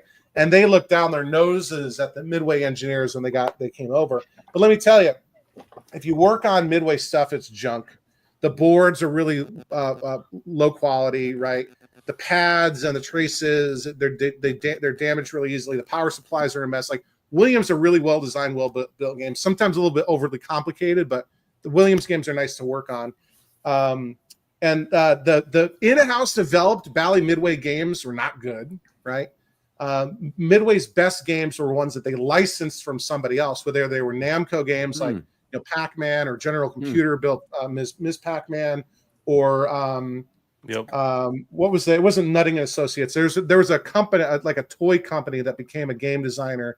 They made like Nintendo. No, it was I forget, but they made like it was some guy's name. But they made Tapper and Timber and Domino Man and that kind of stuff. And even like if you go back and go through, like, you're fixing on stuff, you're constantly referring to the manuals. Bally Midway manuals are terrible. Almost every page is going to have typos or technically inaccurate information. It's a mess, right? And so Baby Pac-Man was an in-house monstrosity that Bally Midway came up with, trying to fuse their pinball, history into it. The graphic, like the game is garbage, right? Yeah, like the actual video game part. It looks worse than original Pac-Man graphics. It is a mess. I would not want a Baby Pac-Man. I would probably politely decline if somebody offered me one for free, unless it was pristine and perfectly working. I just like the history of it, and I'm a Pac-Man freak. So yeah, Junior Pac-Man is probably my favorite Pac-Man as far as actual Pac-Man. Junior Pac-Man is kind of cool, and I got to catch up with Marky Mark here. He gets you going. Number 2. Thank you for the $2 super chat. That's right. We appreciate them. We do. All right, so Daryl, this is yours, bud. This I one found I this like. one. So this one I have some thoughts. I know the on. sticks are wrong. Sorry, my beer went a little haywire here. So this was originally a Super Pac-Man, which I do not think is the best Pac-Man game. I like Pac-Man and Ms. Pac-Man and Junior Pac-Man. I don't think Super Pac-Man is all that hot. But this was originally a Super Pac-Man that got converted to Akari Warriors. Interesting, like they actually like put some effort into it, painting it green, right, to match, I guess, Akari Warriors. But that's very distinctive shape. So this monitor is at least coming up, but the game is like not booting, right? Right. The thing that I'm concerned the most with is the joysticks, right? So Akari Warriors had the SNK LS30 rotary joysticks. The rotary, yeah. Right. Now, these could be aftermarket rotary joysticks. If you can scroll to the picture of the control panel, right there. So those could be, there were like third-party knockoff ones, maybe. But I've had success in the past. I've done this 3 times where I bought a game that was converted. The original game is what I wanted. And it had been converted to a rotary game. My Bosconian Sidon Bosconian cabinet was converted to Akari 3. My Frogger was converted to Caliber 50, and my Pango was converted to Time Soldiers, all of which are rotary joystick games. And I was able to sell the joysticks and the PCB because there are people who are really, really into those games, and the joysticks are not cheap. I was able to buy the joysticks and the PCB, and my proceeds from that covered the cost of the cabinet and everything I needed to restore the game back to what I wanted it to be. Oh, wow. So that's another trick of mine where I look for those because I know I can sell those joysticks and PCBs because there's people who want them. And you just charge, maybe the same as what the last one sold for, or a little bit less than what the cheapest one is on eBay, and somebody will buy it, and you use that to pay for what you want. Sweet. Now, Nice. Yeah. So for $300, okay, that's not a terrible price, right? For $300, I'd almost be tempted to keep that as an Akari Warriors, right? If those are the sort of knockoff rotary joysticks, you could probably live with that, right? Hopefully what's going on is a voltage issue. So what could be happening is maybe the power supply needs to be turned up, right? They get old, the capacitors wear out in those power supplies, and it might not be putting out the 5 volts that the game really needs to boot. It might be at like 4.6 or something. Or there, the edge connector could be dirty, and again, it's not getting the voltage that it needs. Something's happening. There is something running. You're getting an image on the monitor, and the game's trying to run, but it's just not booting all the way. So when you see something like this, like what is the most important thing to you that, all right, this is worth looking at? Like, so you are seeing a monitor that's that's flickering here or whatever. So now okay, there's something getting working to this thing. Yeah. So something's. Would you say that that's probably one of the most important things, or would you say that the cabinet itself, the way it looks, is it the electronics, or is it the outside is more important to you? Yeah, it kind of depends, right? Like for me personally, my least favorite part of working on the cabinets is working on the cabinet itself, right? Like the woodworking and all that is the part that I get the least satisfaction out of. I most enjoy working on all of the electronic stuff, so the power and the monitor and all that sort of thing. Well, that's kind of interesting. So for me, I'm unless it's something where I know that the component is extremely hard to find. So for example, color vector games, right? So let's say I was looking for a Tempest, right? The most popular, the most common color vector game. I've got one right there. Those are often also very typically converted. Now, if somebody converted it to another color vector game like a Major Havoc, hey, even better, because Major Havoc's even more desirable than Tempest. But often what they did was they took that priceless color vector monitor out of the cabinet and threw it away and stuck a normal raster monitor in there to put Mr. Do or something in a Tempest. And now if I'm going after that cabinet and I want to turn it back into a Tempest, my heart will be broken when I see that the original color vector monitor is not in there, because you could pay $500 or even $1,000 for a color vector monitor, right? And Tempest is only like $1,000 game, so it really depends. But if there's a game that I want and the cabinet is totally trash, well, maybe I'll buy 2. I'll buy one where the cabinet's totally trash, but it has all of the components that I need. And then maybe I'll buy an empty cabinet that's in good condition and kind of, match made in heaven. Now, what do we got going on here? So is this like a Neo Geo or a? It looks like a Capcom board. Capcom? Is that a Z-back? So these are 2 pictures here. That might be a Z-back. It looks That's like the it's only back. 2 pictures. Oh, wait, Yeah. hold on. Double Dragon 3, forget it. Double Dragon 3 is terrible. Double Dragon 1 or 2 are good. Double Dragon 3 is trash. Yeah, it could be an HS9, Jerry. That is an HS9. Look at the bottom right-hand corner. That's a Dynamo Okay. sticker. Jerry Voluptuous. Yep, you're right. Yep, He gets yep. the prize. That is a Dynamo cabinet. That's what I thought. Yeah. So it's Yeah, 250 Double Dragon bucks. 3. If I was desperate for a JAMA cabinet, maybe, right? Mhm. That's not the most desirable JAMA cabinet. Double Dragon 3, that PCB has negative value to me. Maybe Jerry would be all over it. I think he might need another JAMA cabinet, but he would put an actual good game in there, knowing Jerry.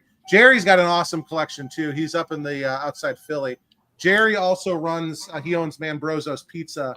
I've got one of his pizza boxes over Oh, here. sweet. That's the official pizza of Overtime Arcade. It is really, really ridiculously good. And the secret, though, is to get the cheesesteak stromboli. Unbelievable. The pizza's amazing. The cheesesteak stromboli change your life. You had me at He's cheesesteak. got an awesome Now I'm collection. Now I'm hungry. He's got like a warehouse, like garage, sort of like industrial building, and he's got like 2 full horseshoes of games and another row of games. He's got a ton of classic early 80s stuff. He's got some, 90s stuff like WrestleMania and Hit the Ice, all the Mortal Kombats, Narc, Pac-Man, Donkey Kong, all that kind of stuff. Jerry's got a really, really nice collection. So, So what? pizza and arcades go. Yeah, go the together. hand. Yes. He's got an NBA Jam at his pizza shop. Cool. So, what would have came in this cab by default? Yeah. So Dynamo, for the most part, they made cabinets designed for conversion kits, right? Oh, okay. I got you. So what happened in the industry is, more and more companies stopped making dedicated cabinets. They stopped making cabinets specifically for games, and they were just selling conversion kits, right? Yes, sir. And then so what happened was, that leads to a situation. Well, what if you don't have any original cabinets to convert? What do you do if the only thing available is conversion kits, and you don't have a cabinet to put them in? What do you do? And that was things like Street Fighter 2, the original version of Street Fighter 2 was only available as a conversion kit, right? And so Dynamo sold cabinets designed for conversion kits to be put into them. So they had everything but the game. It was a complete monitor or complete cabinet with a monitor, speakers, power supply, JAMA harness, coin door, everything, and a control panel that had you could like punch out the holes and install the joysticks and buttons and everything. That was what a Dynamo cabinet was all about. Road trip. So somebody, this game, this cabinet was likely multiple games before it wound up, unfortunately, as a Double Dragon 3. So unfortunately, probably a bunch of different games, and then the final one stuck in there. How easily would it be you ever to convert to like a good game like Double Dragon 2? Easy. Yeah. The easiest thing would be just to switch out the PCB. If you didn't care about the artwork and you could live with and that might actually be the case, right? So just because it's got, we don't see an image of the game running, right? Just because it has Double Dragon 3 artwork on it doesn't mean that's the PCB that's in there. So you might luck out with, whatever. I don't know. Yeah. It says needs monitor work. So that probably means the monitor doesn't work at all. But depending on what's in there, hopefully is that a 25-inch monitor? Hopefully it's a K7000. Those are, there's like 5 really good monitor models. Putting vectors aside, that's a different story. Putting black and white monitors aside, that's a different story. In my opinion, and I think most people would agree, the 5 best standard resolution color raster monitors are, in no particular order, the G07, the 4600, the 4900, the K7000, and the 20EZ as the Nintendo monitor. Those are the best 5. Everything is, those monitors are really, really well understood, easy to work on. Parts are available for them for the most part. Outside of those 5, you're kind of tempting fate. Maybe there aren't flybacks available for them. Maybe no one has ever figured out how to solve this particular sync issue with them. But you stick with those 5. Yeah. Jerry doesn't like the 4600. All these monitors have their quirks. The 4600 has these couple of vertical daughter cards that get wiggly, and then you got to reseat them and make sure you might have to resolder or reflow the solder.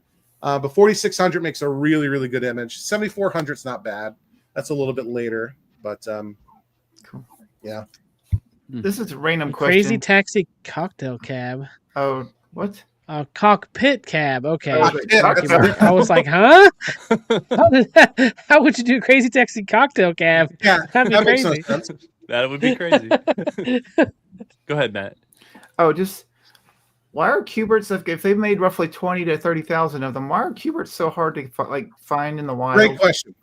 A couple of reasons. Mostly speculation, but I think some subset of these is probably accurate. A lot of them got converted, right? Gottlieb was kind of a one-hit wonder. They had a couple other good games like Mad Planets. Some people like Crawl, but Qbert was far and away Gottlieb's biggest success as for video games. So there wasn't like a long-running, history of Gottlieb where they're coming out with new games or whatever to keep them alive. So Qberts got converted quite often. Qberts are also made out of particle board, and kind of mid-grade particle board, not nearly as bad as Sega Gremlin or Cinematronics, but not as good as like Atari used really good particle board. So that makes it susceptible to water damage and even just humidity sort of ruining it. Yes, also, people really like Qbert. And so collectors that have them, and even people who are casual players that might own one, they're not really motivated to get rid of them. Right? Yes, If you've got a dozen games and maybe you want to thin your collection, for most people, the first game they get rid of is not going to be Qbert. So yeah, Qberts command a pretty high price. I've seen them go 3,000, 4,000.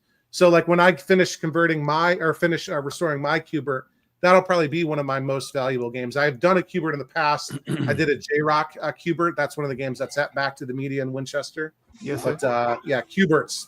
Yeah. Keep an eye out for those. They're easy to find. They're very distinctive cabinets too. Yeah, and it's such a great looking cab too. I mean, it's so distinctive. And the yellow pops. Yeah. Right? Yeah. That triangle art. you see from far And away. the side art, right? Yeah, it's my grail. Yeah, I gotta find one. You will. They're out there. You might pay a pretty penny for it, but you'll find it. If whoever's this This picture is an interesting. yeah, this look is at an that interesting- Sega. Doesn't it have the fish like the? It looks like the arcade one-up fish. Yeah, That is the shark fin cab. Shark fin cab. I'm like, No, that's an Outrun Cabaret. So I've got one just like that in my garage. I used to have two, but I just sent it to my buddy in Kansas City. That is an Outrun Cabaret. So the smaller version. They called it Mini. Cabaret was really an Atari term, but that's the smaller version of the Outrun upright. So arcade one-up probably stole that design. It looks They like. could be. It still made it smaller, right? But go. So this hold is, on, we got more on that page though. Yeah, because technically that's a Nintendo cab. That's a Donkey Kong, Popeye cab. Right? It's hard to tell if that's done. I mean, it's horizontal, so either it's a Popeye or they rotated the monitor. Yes, sir. But converted to Prisoners of War, which is fine. Weird. The game to the left, Great 1,000-Mile Rally. Nobody really cares about that. And then the Tetris. Trying to see what that was originally. That's. Do they have another image of that Tetris? It's got a Midway style coin door. There it is. It's not the same thing. I don't think it's the same cab. It might be the same cab. Yeah, I think it is. That's the same cab. That's got a Midway style coin door. It's got Midway style speaker grills, but dual speaker grills. Why is it monitored? What do you mean? It's like It's vertical. horizontal versus Horizontal. Yeah. Yeah. Tetris was vertical. Tetris was vertical. Yeah. No. No. Was it? Isn't Tetris the It's the drop down. the hold on, but it's 2-player. Let me look this up. And it's weird because I have the cocktail version of Tetris. The cocktail version of Tetris is vertical, but the upright might be horizontal. Bill says Tapper. Tetris cocktail is vertical. Yep. Horizontal. Okay. You got experts in here letting us know. Yep. Yeah, this is awesome. I know. Yeah, I know.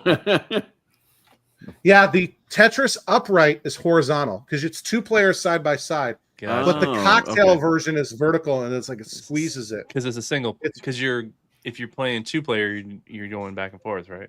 No, it's 2-player No, head to head. What? Same time. Yeah, Okay. but the cocktail version is vertical, and you've got a vertical half of the screen. It's weird. That's one of the games that I have at my office because everyone likes Tetris. Everyone knows Tetris. Yeah. It was funny. I had one of my coworkers. We were playing, and they were trying to twist the joystick to get the tetrad or whatever tetronimo to rotate, and I'm like, no, you gotta hit the button. Right? But it's Atari Tetris, which most people are more familiar with Nintendo Tetris, like Game Boy. Yeah. Which with that one you can rotate in either direction, right? With the 2 buttons. Atari Tetris you can only rotate clockwise, so it makes it a little bit different, and the music is different, obviously, but it's still a good game. That's a weird. Okay, so this is an interesting one right here. A Nintendo cabinet. Mm-hmm. Is it King Kong? It's been Ring King is what it was converted to. What's I mean, King who King? knows what it was originally? Is that orange or has that been like painted like maroon? Oh no, Looks maroon to me. But if you look at you could see a scratch on it. It looks like it was orange. What color is this dress? So if it was orange, that would make it a Donkey Kong Jr. cabinet.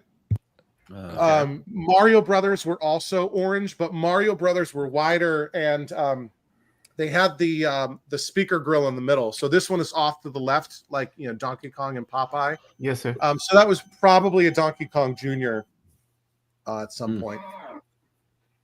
But these are all $200 apparently. I So mean, I mean, well, and what's what do you funny is I think saw that- it located in Oregon, but it's Oregon, Ohio. So is there? Yeah. there's a city in Ohio named Oregon. We know a guy. We know a guy in Ohio, yeah. Turbo. So I love Turbo. I love Turbo. Turbo's cool, but Turbo is notoriously flaky to keep working. Like the boards are hard to work on. So if that was see, like it says Turbo not working. Not working. No kidding. Yeah. Yeah. No surprise there. And Turbo's not a particularly valuable game. Turbo's like a $500 game, so you're kind of rolling the dice for $200. $200. So what would you say, like $100? For the Turbo, maybe $100. Great Mile Rally isn't worth buying. But then a Nintendo cabinet, even a converted one for $200 is worthwhile, assuming there's a monitor in it. Even if it's working or not. So Encrypted CPU and Turbo. They're saying. what'd they say? Said that. Oh, crazy. Yeah, it's encrypted. So and it's funny though, right? Like my Pango had an encrypted CPU. So like Pango's got a whole weird story, right? With the good music for Pango is called Hot Butter Popcorn, right? And Sega licensed that song, which is like a disco song, right, for the game, but they only had the rights to use it in Japan. And so when they exported the game to the U.S., they accidentally still used the Hot Butter Popcorn, and they got, I don't know, the cease and desist or something. So they quickly did a rev on the board, and it's just got generic sort of music. But most people prefer the Hot Butter Popcorn. But anyway, so when I got my Pango, it had been converted. I bought a PCB from Todd Tuckey TNT, and I got it, and it was working. It was a later revision of the ROMs for it was working, but it had the sound that I didn't want, and it had the encrypted CPU that reads the encrypted ROMs.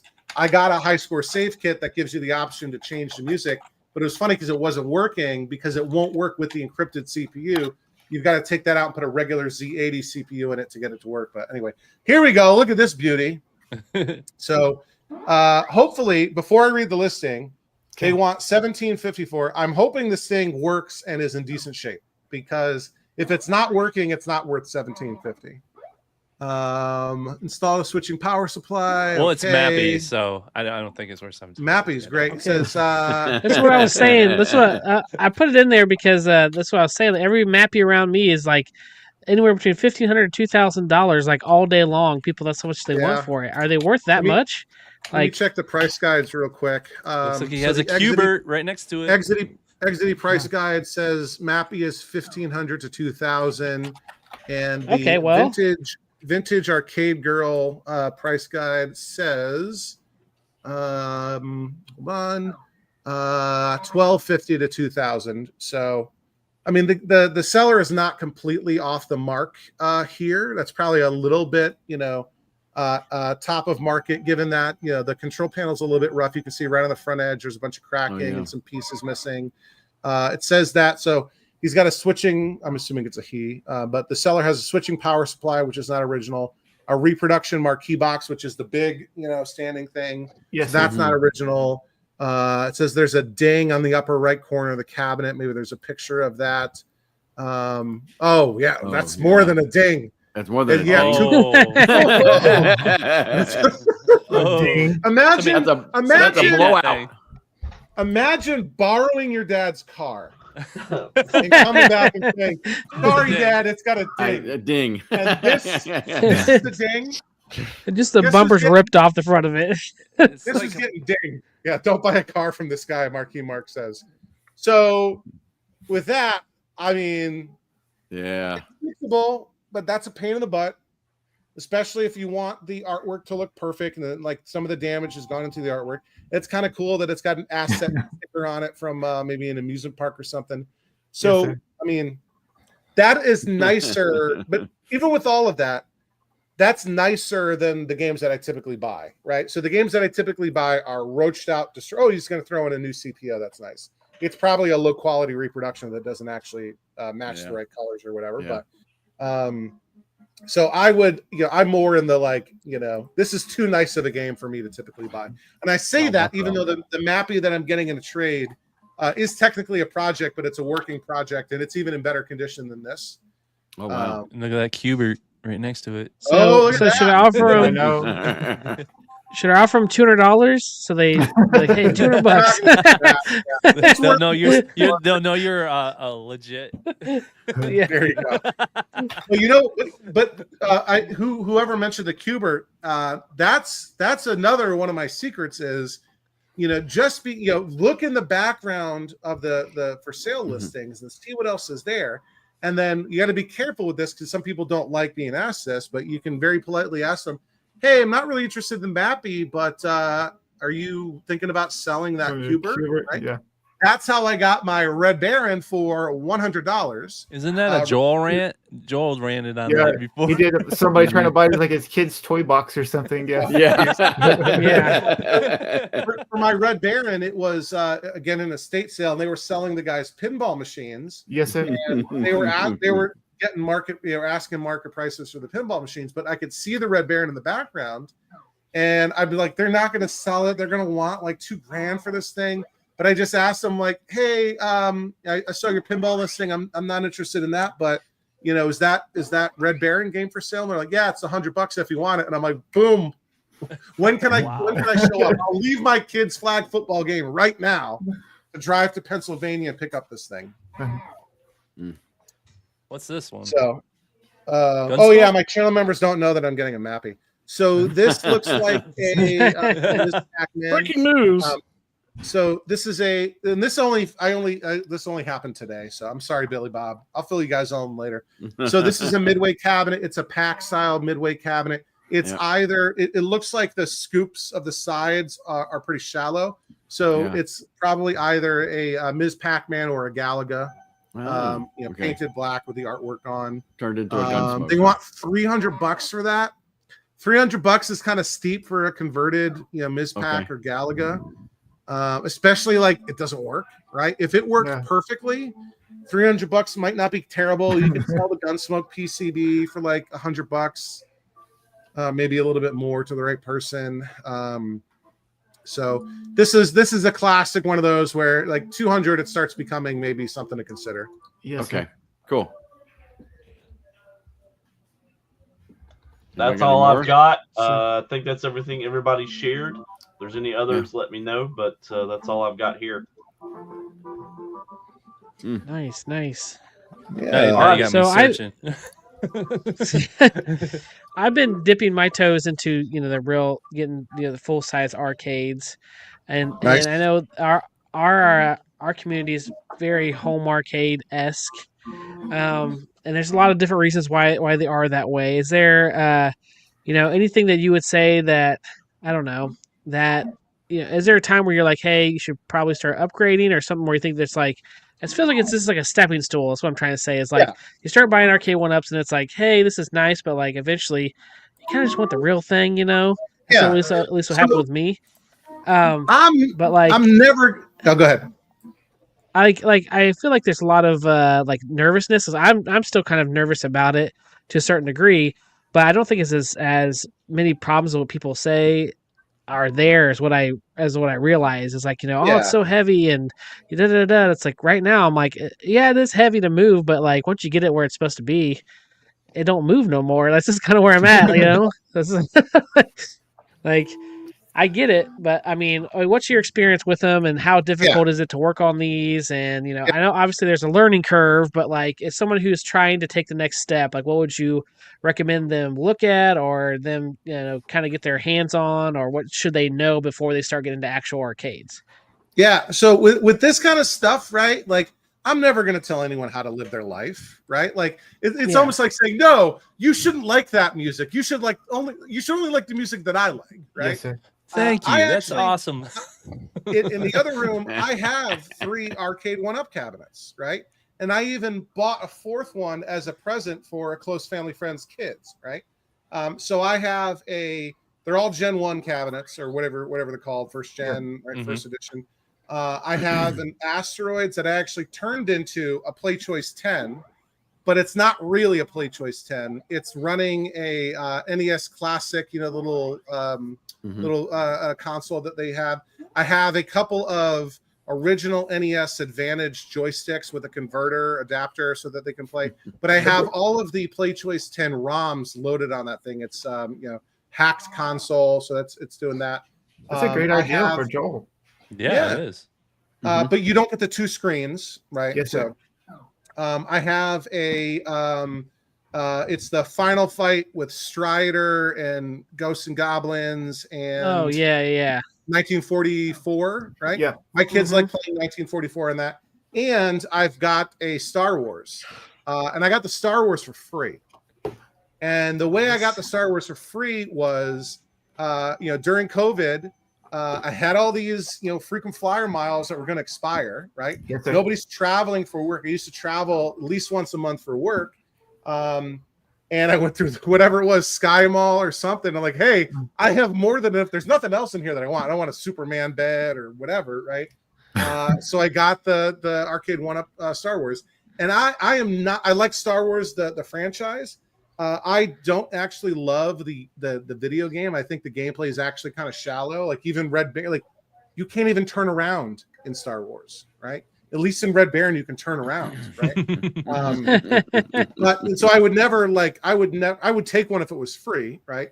But I would never spend like $3,000 or something to get a Star Wars cabinet. I know that's blasphemy for a lot of people that love that game, but I got the 1-up satisfies that experience, and it has Empire Strikes Back in it, and it has Return of the Jedi, which I like to tease people. I think Return of the Jedi is the best game in the trilogy, which makes people really mad. But no, I mean, so one of the things that I get confused about, right, is the reasons that people say that they go towards home arcades, whether they're arcade 1-up or Ultimate Legends. There's different ones, right? Is they say, well, they're cheaper, they take up less room, I don't have to work on them, I just want to play them, right? And I say, cool. But then 2 years later, that same person has 20 of them. Every single one of them is modded out the wazoo, right? They've changed the artwork, they've changed the games, they've got all kinds of crazy whatever stuff to it, right? And I'm like, so where is, you've done all this work to it, right? And they're probably complaining because some of them are broken, right? So I'm like, okay, well, they're not taking up less room. Maybe you could fit 15 full-size ones in the space that 20 home arcades fit. It's not cheaper because you've spent a ton of money to upgrade them, enhance them, mod them, whatever. You've put a ton of effort into doing that, and you've probably even gotten into some of the more complicated stuff, like Maybe you've been even soldering, right? I don't know, to do certain things to it. So I don't think there's as big of a jump as some people might think, right? Especially if you do something like I mentioned, where you start with one that's already working and all you need to do is kind of keep it working, or you get one that's like that, running project car where, it needs a little bit of TLC, but everything is there and everything is kind of working. Maybe it needs to be adjusted or cleaned or whatever. And then again, you start to build confidence with that, and you see, okay, well, this next deal. What the one problem that people run into is they say, "Oh, I want it now," right? Yeah. They go on Facebook Marketplace and that's the only mappy I can find for sale, and it's almost $2,000, right? Well, wait for 5 years and just check Facebook Marketplace, every week. I guarantee you will find a better quality mappy for less within the next 6 months, right? Or the other problem is if you live on the West Coast, and then you're kind of out of luck for a couple of reasons. The West Coast is full of flippers, right? Very notorious. And that's why it was like, wow, there's a listing in Oregon that hasn't been bought in the first 10 minutes, right? Like the West Coast is full of flippers. The other issue is this is like a population kind of thing, right? If you look across the country, where I tend to find the best deals are in the Rust Belt, right? And I live kind of like right next to the Rust Belt. So like Western Pennsylvania, Ohio, West Virginia, awesome deals all the time. And I think the Ohio's reason pretty is great. Ohio sucks. is promised land. When it comes to getting arcade games, and if you think about it, right, like back in 1980, the population back then in those states was higher than it is now, right? All the coal towns and whatever, like Rust Belt towns, their populations have gone down, right? In California, the population has gone up since 1980. And so what you have is, assuming a equal distribution of games per person back in the heyday, right, where maybe there was one game for every 10,000 people back then, or whatever that ratio was. Now, flash forward 40 years, assuming the same ratio of games have survived, there's a lot more people chasing the same number of games per capita in California than there is in the Rust Belt, because there's fewer people, because the number of games stayed the same and the population's changed. Yes, right? sir. Yeah. Makes So sense. anyway, that's one of my theories. Hey, real quick, because this guy's asked this question about 10 times in here. It's from Joystick. He says, curious if you know anything about Outrun Mini. I'm literally working on it right now. Like tonight, right before this episode, I was working on my Outrun Mini. Okay, and what is it? And what's it worth in a working condition? He says he's got a line on one. But he's not sure. I don't you have the two different guides you use in order to try to kind of figure out pricing on a lot of arcades? Yeah. If you have them handy, if you wouldn't mind, could you throw the links in the chat? Because that would probably, or even the private chat, we could throw it up so people know where they can kind of look. Because I know I've used them, but I kind of forget where they're at. Yeah, give me 1 second here. Okay, so Outrun Mini, according to the Exity price guide, and Exity, it's a guy, that's his nickname. Exity was the name of an arcade company. They made Venture and Crossbow. Anyway, his price guide, it's just a simple website with a list of games and prices. It's not super comprehensive, right? And it's only updated once every year or two. So but it's the one that's been around the longest, right? It's the one that people know the most about. And John's got Outrun Mini as 800 to 1500, which is quite a big swing. And again, this depends on where you are in the country. This depends on the condition of the cabinet, market, fluctuations. But that seems like, a reasonable price there. And then the Vintage Arcade Gal price guide, that's another YouTuber that's been around for a long time, restores, but only puts out videos maybe a couple times a year. This is, and it's funny, I've got it like right here under my monitor. If I pulled it out, it would knock my monitor over. So there's a hard copy version of it that you can buy on Amazon, and I do have one. And then there's also a website that's got everything. There technically is an even older price guide from like literally the year 2000, but it's never been updated. One of my tricks is I will keep this in the car. I will show this to sellers, and I say, look, Solar Fox, which is the game that I really want. See, the price guide says it's only worth $125 to $200. I'm offering you $300. Right? That's a $2,000 game. I don't actually do that, but I've thought about doing it. But anyway, the Vintage Arcade Gal price guide says the mini is $725 to $1,250, so sort of within the same range, roughly. So call it $1,000, right, for a nice Outrun mini. Cool. All right. But yeah, I'll grab these links and send them to you guys. Thank you. All right. Awesome. It's great. Well, guys, we have been going for an hour and 42 minutes. Are we ready to call this thing? It flew by fast. Thank you, Charlie. It sure did. Yeah, It I did. loved it, Sure. guys. Just Yeah. just Happy one to come more on real the quick. other time, too. One more. Yeah. What do you think of this House of the Dead? What do you think? So it's funny. I'm also getting a House of the Dead this month.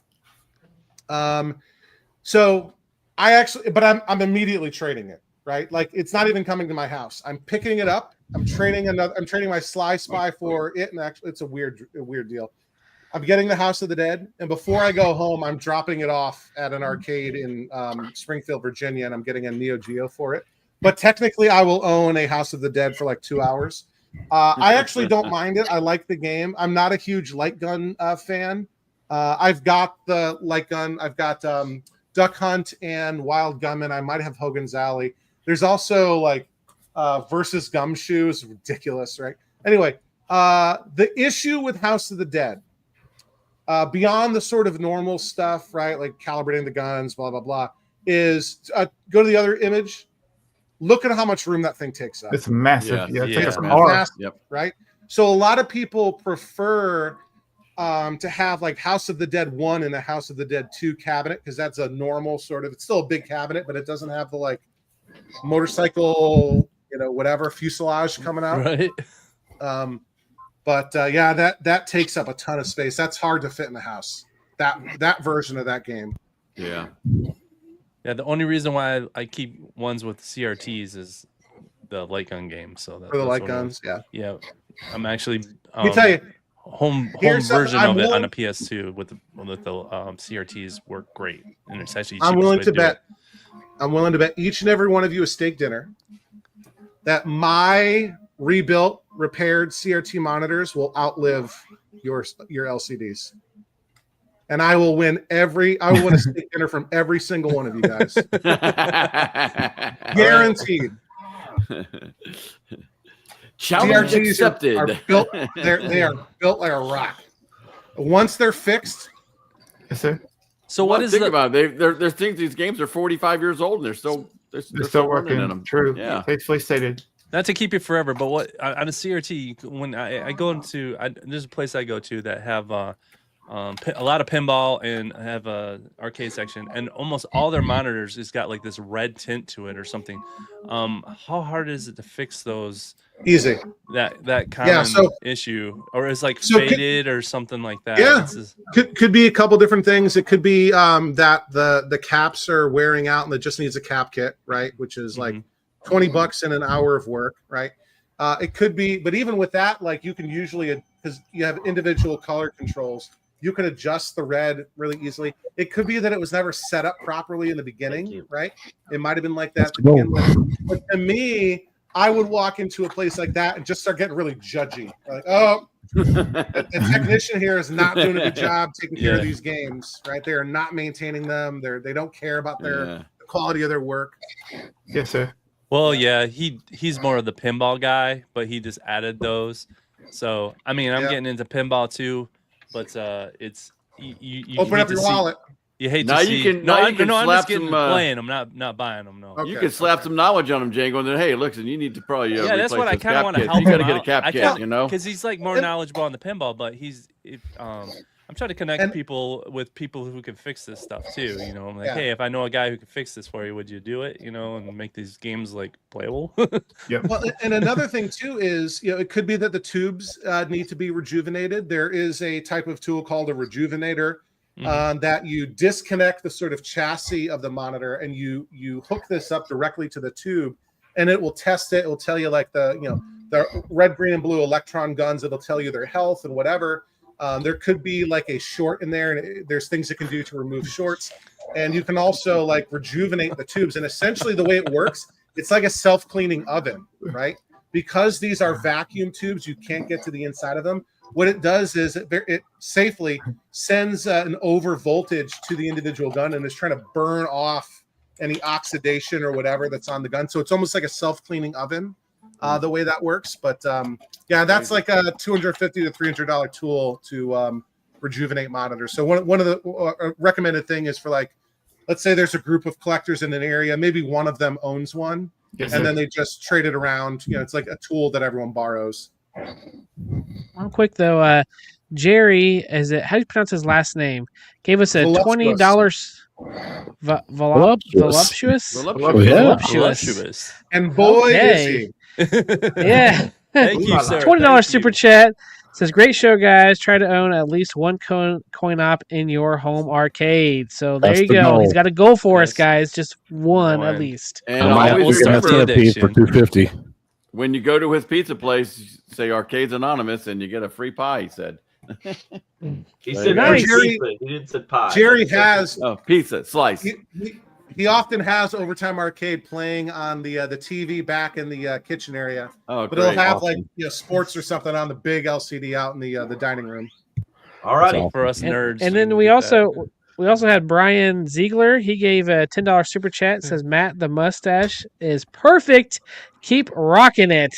There you go. Matt's I mustache just making shake us mine. money. He's rocking. Thank you. Thank you, Brian.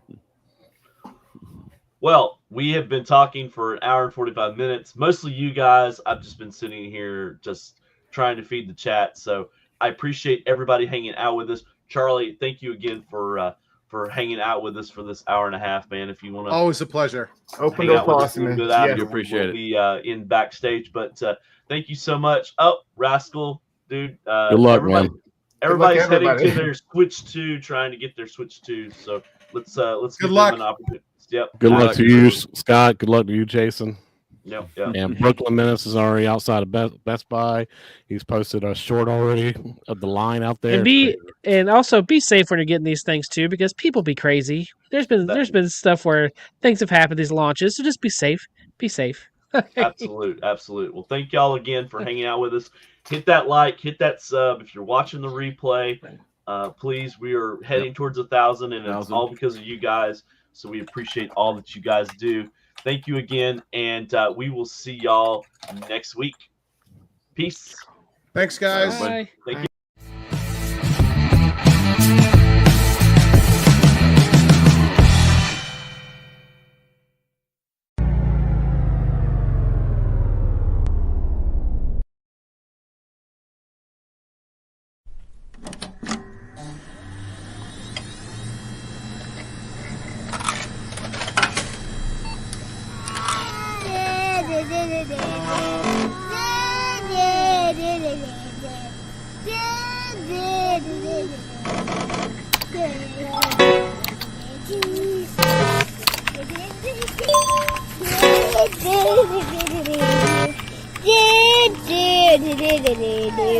Dude.